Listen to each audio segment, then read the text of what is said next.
Alors pour choisir la ronce, on va d'abord choisir une ronce qui est plutôt droite, pas trop ramifiée. On va la couper à la base avec un sécateur, des gants pour se protéger. Et puis l'idée c'est d'en avoir à peu près 1,30 m de longueur. Ensuite bien entendu on va retirer les épines, donc avec un simple couteau. Voilà, on retire tout simplement les épines.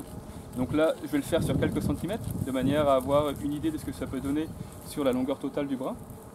Et cette action s'appelle l'épépinage. Donc on épépine en fait la ronce, tout simplement. Ensuite, une fois qu'on a sa ronce qui est bien épépinée, on va pouvoir la fendre. Donc là, j'utilise uniquement une partie de la ronce. Normalement, une ronce, ça a 5 sections. Nous, là, en fait, on va les découper tout simplement d'abord par le milieu. Et en fait, on ne va pas couper la ronce, on va simplement écarter.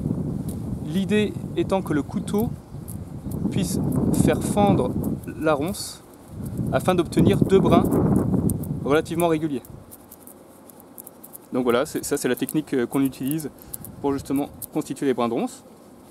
Donc une fois qu'on a un premier brin comme ceci, on va à nouveau le recouper par la moitié. Donc on voit déjà que ça prend forme. Donc toujours avec la même technique, le couteau qui écarte chacun des brins.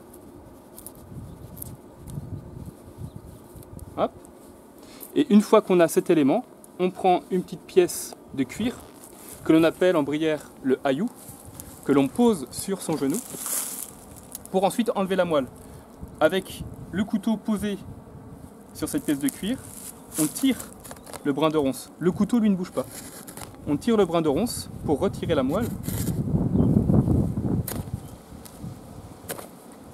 qui est ici légèrement affinée.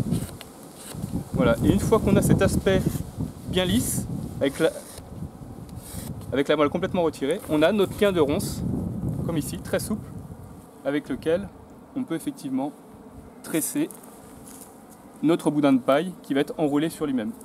La ronce, une fois mise en place, après va tendance à brunir. Et voilà.